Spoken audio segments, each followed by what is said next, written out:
Selkirk Hump Yard in New York is about 10 miles south of Albany, the state's capital. The Selkirk Hump Yard was originally built in 1924 by the New York Central Railroad and covered 700 acres.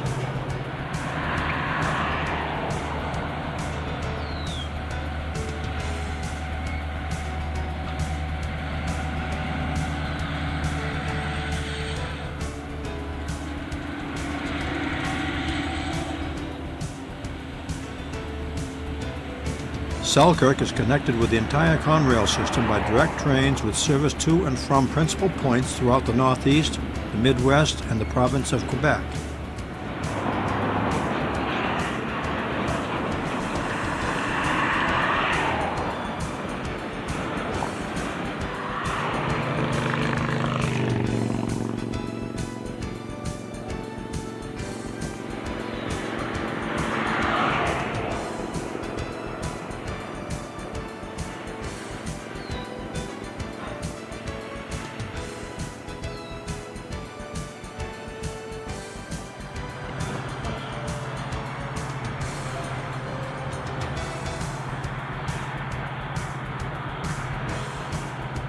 In 1968, the yard was rebuilt and named the Alfred E. Perlman Yard. Perlman served as president of the New York Central Railroad and had an excellent reputation as an operations expert. It expanded to 1,250 acres and is a 70-track classification hump yard which can hold 3,680 cars. It can process up to 3,200 cars a day. It can classify approximately 150 cars an hour.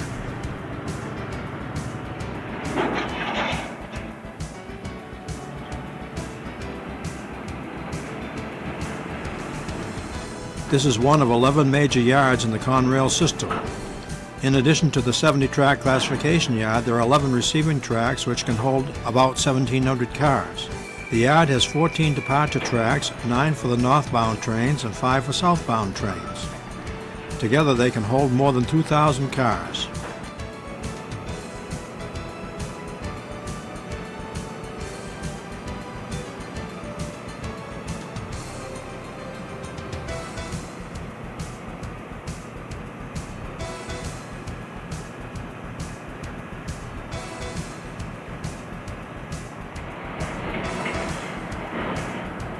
Many of the trains arrive with trailers. They are not usually humped because of the possibility of damage to the trailers when the rail cars are coupled at even low speeds when they reach the end of their trip down the hump.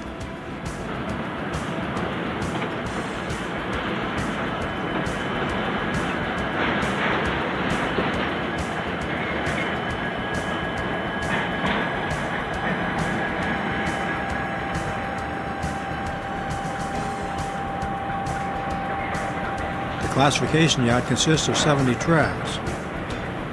In the design of the yard, space was left to permit the construction of 20 additional tracks if necessary. The shortest track will hold 37 cars and the longest 70 cars.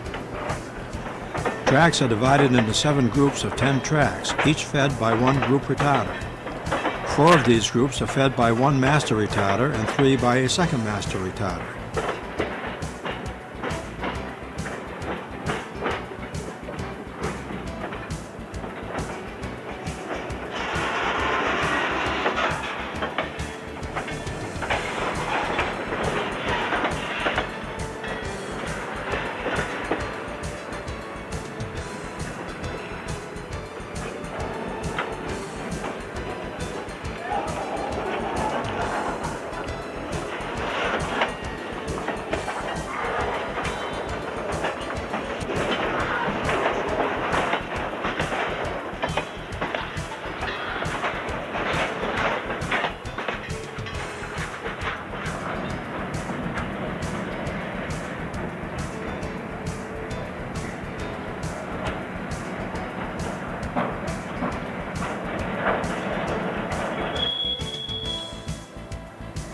For the hump operation, a hump locomotive is positioned behind a train on a track in the receiving yard. Trains arriving in the yard are inspected and checked car by car using remote television cameras from which a switch list is produced. The hump conductor calls up from his computer the switch list for the receiving track.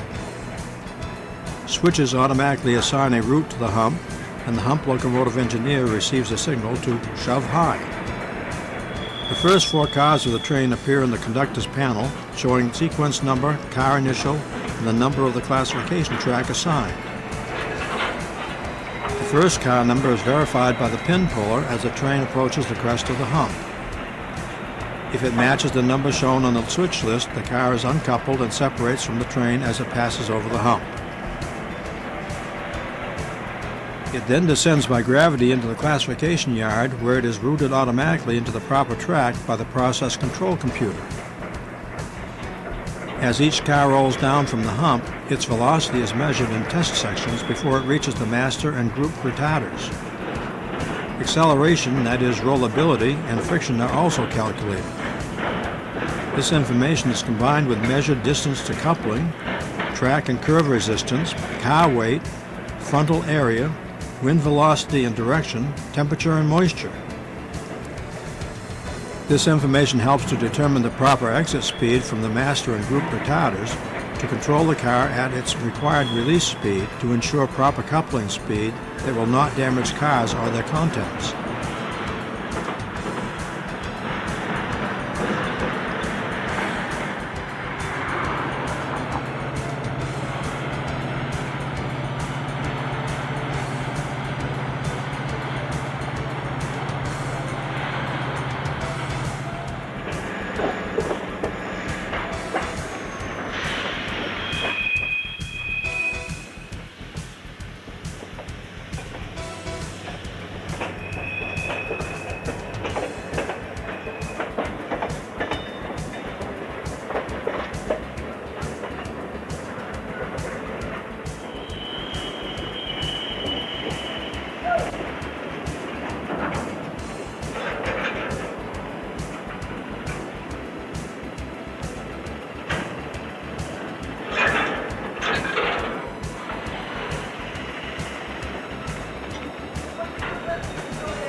A second locomotive and slug unit head out to the receiving yard to start another string of cars over the hump.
Vehicles and trains can go to the other side of the hump by traveling through the tunnel under the hump. The hump is 26 feet high and has an incline of 3.1%.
The unusual-looking second unit of the locomotive is called a slug.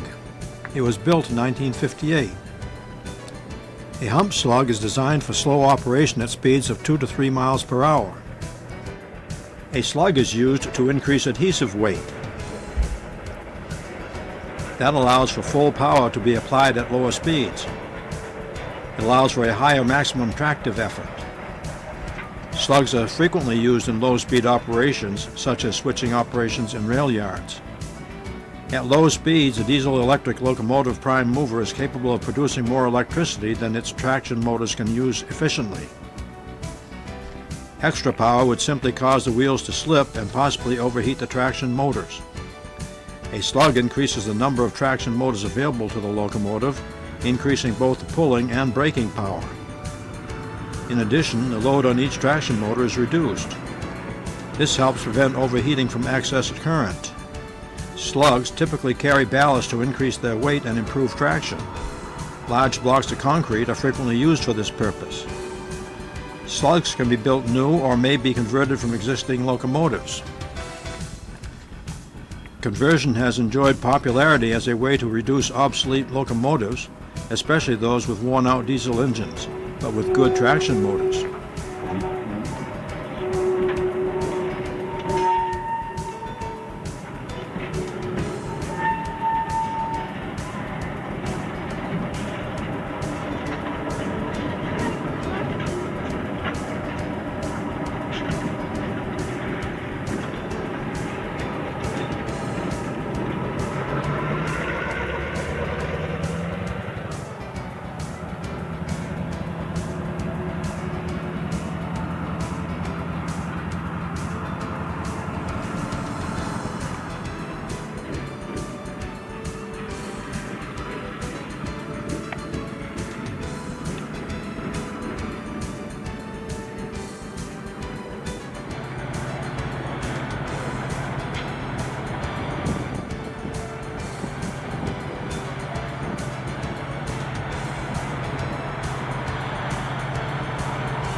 The Soo Line Railroad is the primary United States subsidiary of the Canadian Pacific. Its United States territory covers North Dakota, Missouri, Wisconsin, and Minnesota. The Soo Line was incorporated in 1949. By 1970, it operated on about 4,700 miles of track.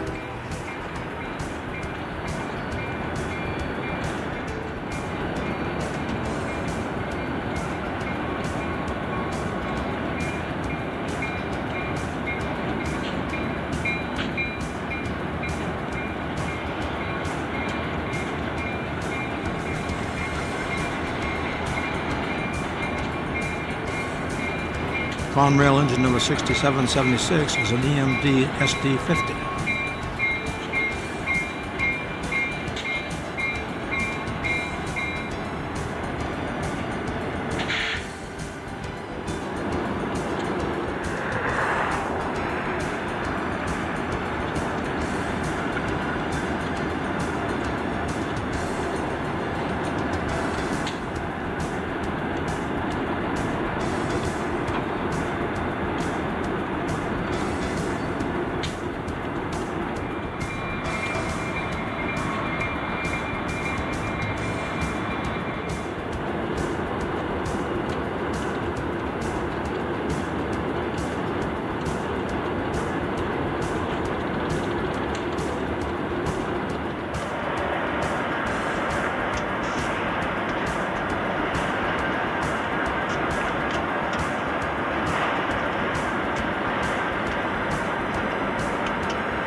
In the service area, the locomotives from the Chicago and Northwestern Railroad are refueled and lubricated, and sand is added for their sanders.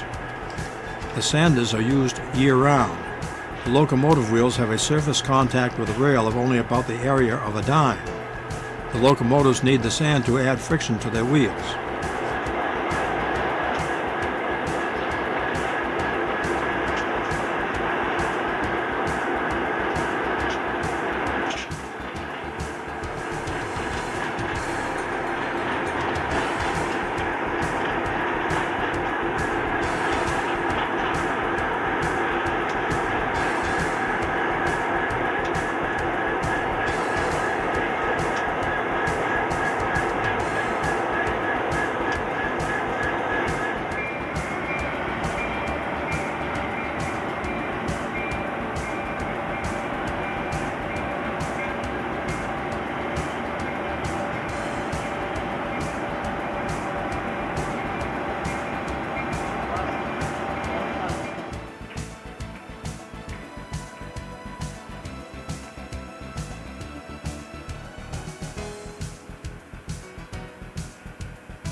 Canadian Pacific locomotive number 5573 is an EMD SD40-2, built in February 1972.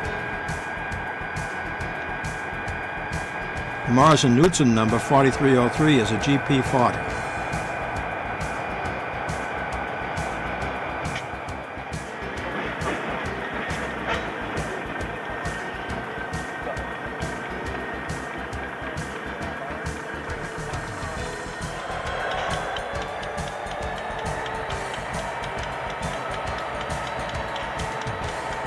GP60 Southern Pacific locomotive number 9791 heads up a tank train. A series of tank cars are connected by pipes to facilitate quick loading and unloading of the oil.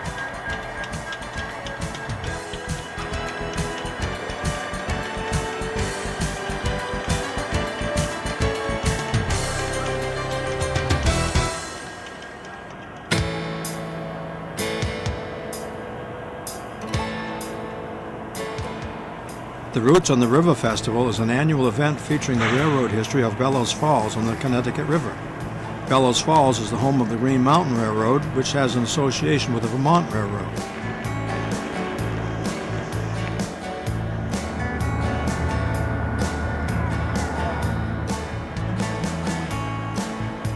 We frequently see Vermont Omnia cars in Maine on their way to the paper mills. Omnia's limestone slurry is used to produce high-quality paper.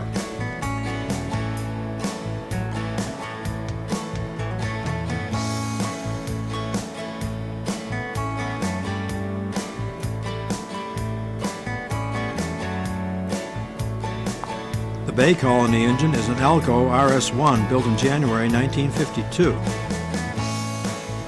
There is a string of Berlin Mills boxcars from Berlin, New Hampshire.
Amtrak's Vermont stops at Bellows Falls on its way from St. Albans, Vermont to New York City and then on to Washington, D.C. The locomotive is an F40PH and was built in April 1979.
In 1997, the Vermont Railway purchased the Green Mountain Railroad, which ran for 52 miles from Rutland to Bellows Falls, Vermont. This purchase led to the formation of an umbrella company named the Vermont Rail System, which owns both railroads as well as several other short lines in Vermont and New York.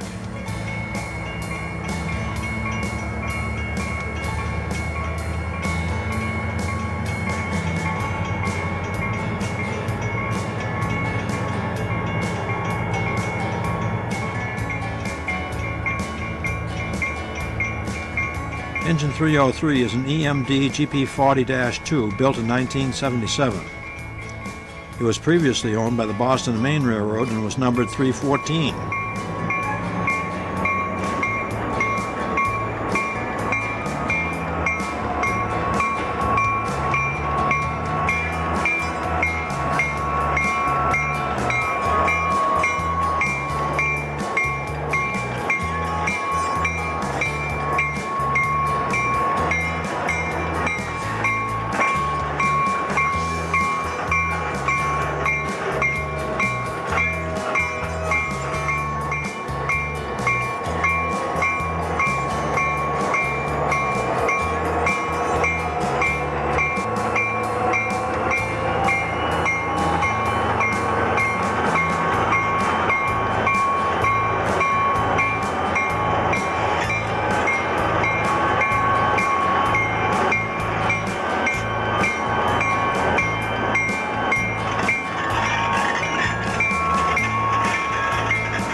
hope you enjoyed watching Train Time and will join us again for the next show.